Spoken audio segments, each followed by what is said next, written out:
All right, welcome back, everyone. This is Ebonie again, a.k.a. Fit Mom Diva of Simplicity Health Style, and today we have Miss ShirBriya with us. How are you, ShirBriya? I'm doing well in yourself. I am awesome. Thank you so much for taking time out of your day to spend with us. You guys, she has some awesome jewels that she wants to share with us today, and as a form of appreciation, if you stick around to the end, I will offer you a complimentary gift. So stick around and let's see what Miss ShirBriya has to share with us today. So ShirBriya, to start us off, can you just share one motivational quote that really inspires you, something that encourages you and gets you going? So, motivational quote that really speaks to me is that God would not put you through any situation that He didn't think you could handle. Um, Throughout my college career, there were instances where I met some low times where I didn't think I could get through it. I can make it through the semester. And so just having that attitude and that spirit and that quote behind me really helped to get me to the finish line. Yeah, and I think that sometimes when we're going through certain things, we feel like, man, I just never saw myself in this situation. And here I am today, and I still got to wake up in the morning and put on a smile or go to work or go to school as if I'm okay. And I think that a lot of times we have support around us, which we'll talk about in a little bit. We have support around us that can help us through those situations. And I truly believe that people are placed in our lives to be of help and support if we're just aware of those who those people are and take advantage of the fact that someone wants to help support us. Can you talk a little bit about a time where maybe you didn't see the light at the end of the tunnel and you had to overcome some really difficult obstacles and you were feeling like, am I ever going to be able to make it through this? But at the end of the day, you were able to see that goal or that dream to fruition. So during my junior year of college, my father passed away suddenly. And I was actually in India when he passed away, and I'm originally from the northeast of the US. And so I didn't become aware of his death until I came back to the United States. And so going through the grieving process was really something that I was adamant and persistent about getting through. And during that time, there was a lot of questions in my head and a lot of uncertainty of like, why did this happen and why did this happen to my family, me. Um, so I decided to go to a therapist to get the counseling to speak out everything that was on my mind and be able to find a trusted person that I can release all of the questions that I had in my head, all of the thoughts. And so during that time, this was the beginning of my second semester of my junior year, I went to the counseling center, found a great counselor. She helped me through the grieving process because a lot of people, they think, oh, you go from one step to the next, but there's a lot of U-turns and going back. It's not just a smooth linear process. And so going through that time, um, it really took a lot of me being understanding of what I was going through, but also seeing where I wanted to be at the end of the situation and the grieving process that I was in.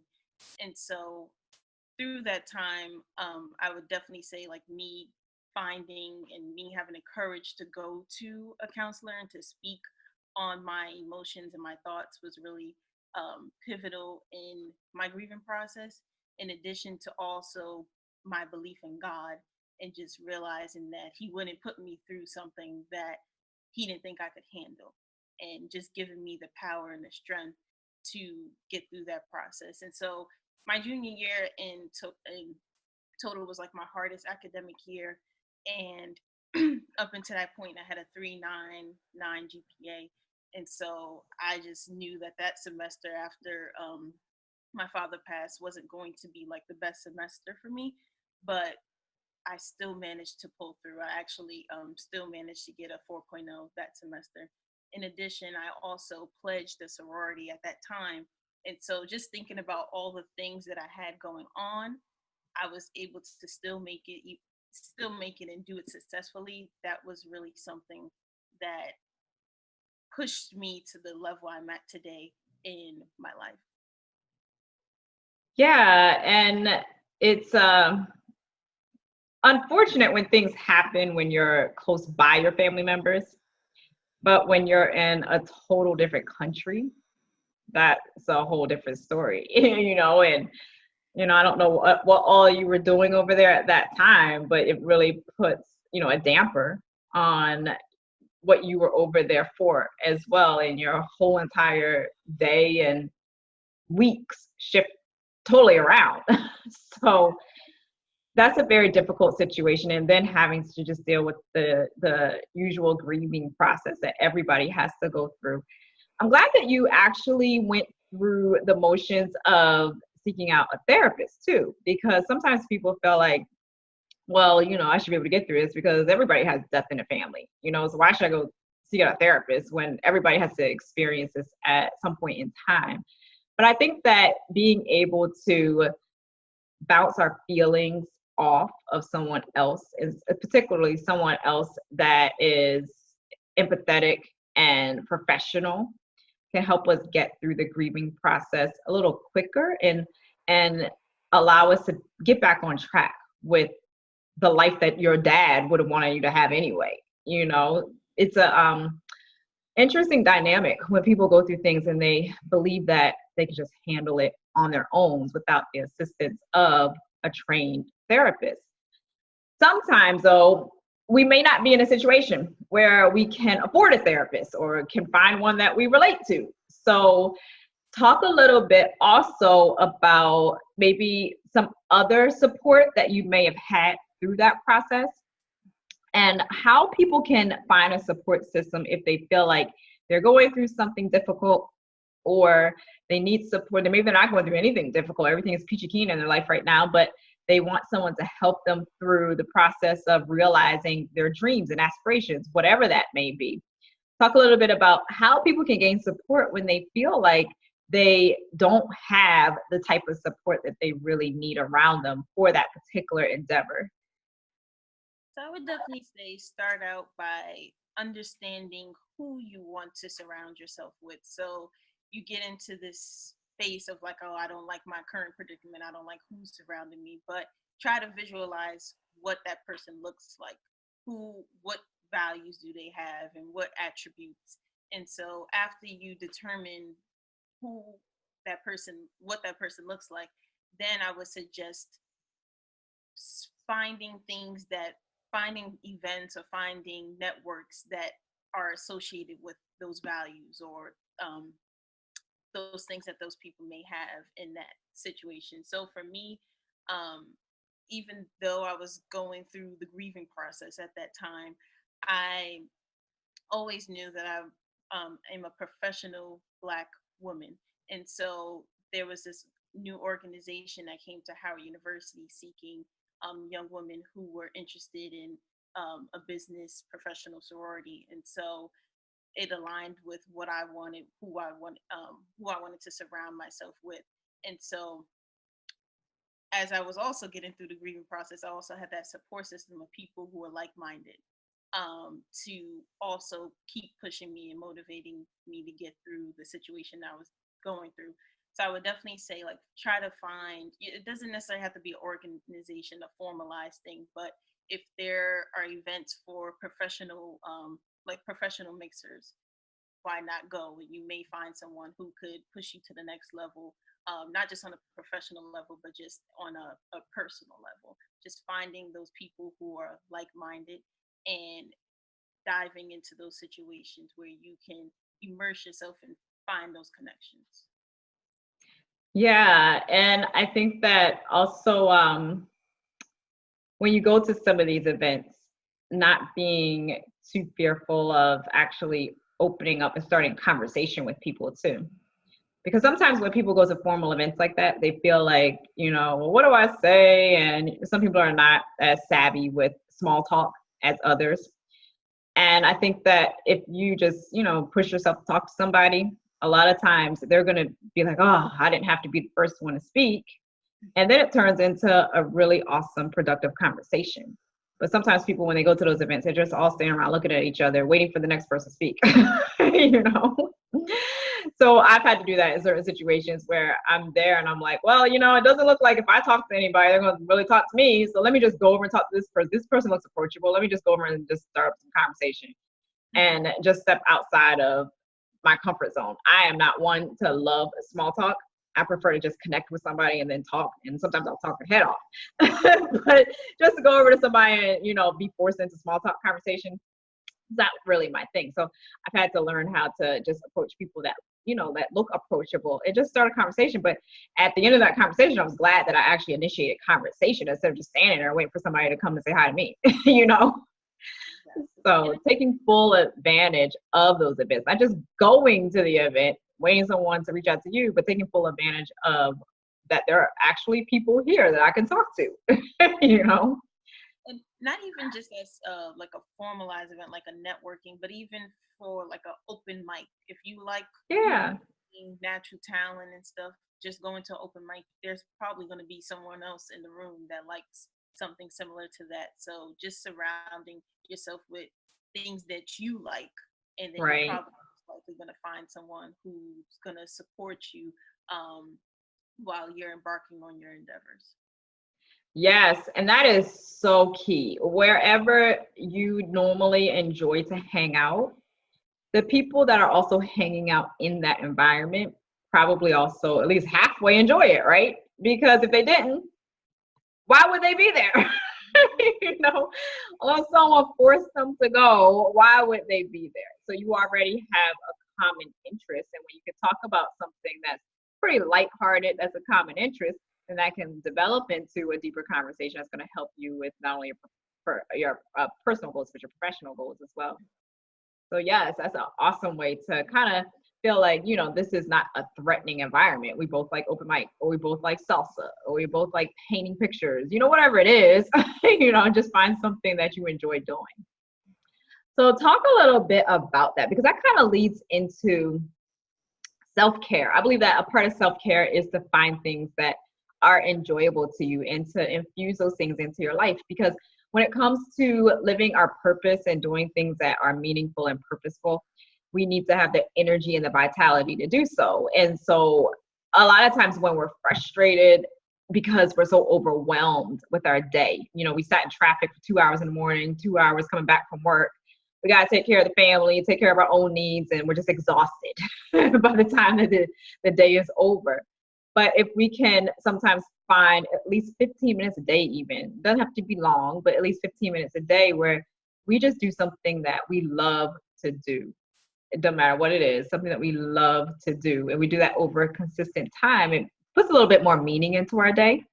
And sometimes it soothes us in such a way that where we were frustrated and overwhelmed, we're now calm. And then we can put forth some energy towards some other things that we enjoy, like working on our goals and aspirations. So talk a little bit about some ways that you have given yourself self-care and some challenges that you face, because we all face challenges in that area sometimes, right?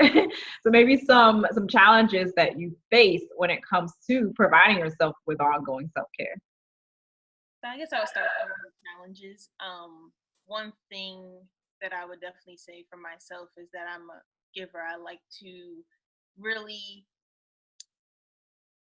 if someone is in need of something, I'm usually I wouldn't say I'm the first person to like woo, but I'm usually, if I know I have the resources and I can provide whatever the person is in need of, I'm definitely like the first person to do it in that sense. But sometimes when you're always saying yes, when you're always giving, you take away from what you need to give to yourself. Right.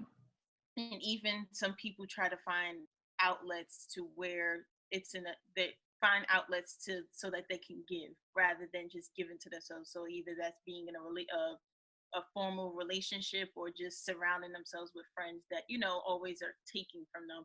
So Yeah. I would definitely say for me, one thing that I've been focusing on these past few months is getting in tune with my spirituality. I think that's something that is very key because we all are searching for a purpose. Why are we here? But getting in tune with what God has in store for you is really going to push you to really tap into that passion. And Right. also through that time, it provides clarity as to what specifically is for you. You may think you may have this plan, this goal, but at the end of the day, God's plan is going to supersede that plan. And so just being in tune with what God has in store for you and figuring out all that you need to do to fulfill that purpose is really vital. And so just to provide an example of that, say for instance, like there are a lot of people who are moving towards like, oh, I need to work out, self-care, that's great. Yes, it is great that you're working out, you're working on your body, but it's also you have to work on your spirit, because your spirit is something that's going to really get you through this journey of life. um, and so that's something that I've really been in touch with and in tune with these past few months and continuing my growth. Yes, and I am totally on board with what you just said because, when at the end of the day, yeah, you might have the perfect body, but if your spirit is doo doo, you know what I mean? So how do you really navigate through this world that's trying to teach you lesson upon lesson upon lesson upon lesson, but your body looks cute, you know? So yeah, I think that, that's all. The superficial is all well and fine, but what's inside, like what's really inside? That's not what's coming out of your mouth that sounds cute, but what's really inside, you know? I think that that's what's gonna give you the tenacity to be able to say, okay, this is what life is all about. This is the real true meaning of life, and what's gonna allow you to be able to, for the most part, be kind and loving to the people around you. You can have a cute body and a sorry attitude and chase everybody away. you know. So developing your spirit, I think, is so key, so important. What about people that are listening to you right now and they're like, this is all awesome, information that you're talking about. I've heard it before, and I love the reminder. But I just feel like I'm just so overwhelmed with everything going on in my life right now. ShirBriya and Ebonie, you don't really understand my situation. I really don't even know what the first step is to take right now. What would you offer to those ladies that are feeling like, what is the next best thing that I can do right now? Because I'm overwhelmed. I'm taking care of 3 kids, and all 3 of them are super bad. And at the end of the day, I don't have any energy for myself. I don't have nobody to support me. All my family's in another state.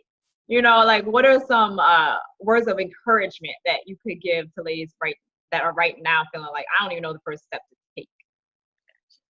um I guess going back to my quote, God doesn't put you in any situation that he didn't think you could handle. And so in terms of spirituality and trying to become more in tune with that, I would definitely say one thing that's helped me is like journaling, like really seeing the process of me determining what my purpose is. Secondly, I would say finding a church that suits your needs, because there are a lot of different churches that exist, but finding one that you find that the pastor is relatable or the congregation is healthy for you in your spiritual growth. And then 3, kind of going back to the support system, just getting at, if deep down you know something there's something that you really enjoy, that you like, which your friends are not available, they don't want to go do it, you do it yourself. Go out there, and take advantage of all the things that align with your interests, and you never know who you may meet, who may push you to the next level and get you through this journey called life. Yes, thank you so much for those words of encouragement. And I think that just knowing that you don't have to do everything at once, if all you can handle right now is journaling, then just do the journaling. I think that's an awesome way to get your thoughts out on paper, because sometimes, we have all this stuff going on inside of our heads. And it's so much more of a release when we can write the thoughts out on paper, or be able to have someone to speak our thoughts to. So you made another good suggestion about finding a church where you feel like you fit in. Or if you're not a church goer, just finding a community of ladies that you feel like, oh, I really connect well with these people. That's a form of spirituality too, just being able to connect and love on each other, you know? So I think that just always taking it back to always expressing what's going on with you, whether that's in writing for yourself, to yourself, or that's connecting with others. And a little bit of both is always good. I often say to ladies, don't feel bad if you cannot be consistent with self-care also, because a lot of times we'll take this approach of, if I can't do it all, then I shouldn't do it at all. No, do what you can and take baby steps with what you can. It's not a black or white. You have to be perfect situation. It's provide as much self-care as you can into your life so that you're providing yourself with that much more meaning. But don't beat yourself up because, oh, today was such a busy day and I couldn't get my 10, 15 minutes in. Big deal. Start over again tomorrow. You know, it doesn't have to be where every day is this perfect plan of a day. So I think that just doing what you can is sufficient, and building it up to whatever it's going to turn into later on down the line. You'd be surprised if you just add in an additional 10 minutes a day. By the end of the week, you just added in an hour that you would have ordinarily not given yourself any attention. So 1 hour by the end of the week is also approximately 4 hours by the end of the month. And then look at how much you've accumulated by the end of the year. So just, you know, keep going at the pace that feels good to you. And I would just also add, like, the being in the car is also a time that people tend to not think too much about. You just turn on the radio and listen and drive. But I've also started listening to podcasts and different audiobooks to just really pour into myself, pour into my spirit, besides just music. Not to get anyone wrong, music is great, but there's also different outlets to really listen to project and get the growth that you need. Yes, thank you for sharing that. I've done it so many times. I just sit in my car and listen to music, and I just feel like I'm in my own world, and it just feels good. I could be there for 30 minutes, just in my own world, listening to music and reflecting. So yeah, that's an awesome suggestion as well. Any of you that are listening, if you feel like, you know, I would love to be a member of a community where I have other ladies around me that are fully supportive of my endeavors, and you're looking for somewhere online, because sometimes maybe we can't make it to a meeting in our local environment because we're busy taking care of family members, or we just have so much going on where we just can't make it to a local community setting. I have a Nutrition for Busy Women Facebook group. It's nutrition, the number 4, Busy Women Facebook group. And my link will be in the description box, as well as all of ShirBriya's information. Her contact info is in the description box. If you don't have anybody else to connect with, or if you just want a little bit added support, you can connect with either one of us. And when you join my Nutrition for Busy Women Facebook group, or if you send me an email, I will provide, for listening to the end, I'll provide you with some complimentary resources on how to understand what your gifts are, understand what your true Myers-Briggs personality type is. I'm a trained Myers-Briggs facilitator, so I'll help you in figuring out why you do some of the things that you do. And then also talking a little bit about how you can integrate your natural gifts and talents and career experience into something that feels more fulfilling to you. And doing it in a healthy and whole fashion so that you actually feel good about your days. Because going through life just doing things because you can do it, but you don't really want to do it, doesn't necessarily feel meaningful to a lot of people. So I would love to be able to support you in that way. Just send me an email or join my Nutrition for Busy Women group, and I would love to be able to support you ongoing. ShirBriya, do you have any last words of encouragement? As I said, you guys, all her contact info is in the description box, and she's very welcome to meeting and collaborating with others that are listening to this and they feel like there's something of value that she has said. So is there anything that you want to share in closing, and maybe any particular type of person that you would love to be able to collaborate with and support? I would definitely say just remember that you come first. So when you're thinking about your situation, whatever, you have to decide what's best for you in order to get to that next level of your life. Thank you. And that is so key. Sometimes we do things because we think that it's going to please somebody else, you know, and at the end of the day, it's about what do you really want? It's something that you really want, or you're just doing it because you want to appease this person over here. So yes, always consider yourself and what makes the most sense and what's the most wise for your particular situation. That is so, so, so key. Thank you for sharing that. All of you listening, if you have a situation that you would love to be able to talk about and be able to encourage and empower other women around the world, please feel free to connect with me. As I said, all of my contact info is in the description box. Just send me an email and I would love to have you be interviewed on one of our future episodes. And if you feel like this could be of value to any and everybody that you know, share this content out with them and let them know that you don't have to do everything overnight. Take your time with developing your dreams and just know that you're not alone in this world. So thank you, ShirBriya. I appreciate you. And for all of you listening, no matter where you are in the world, always remember to live a life full of meaning and purpose. I'll talk to you guys in our next episode.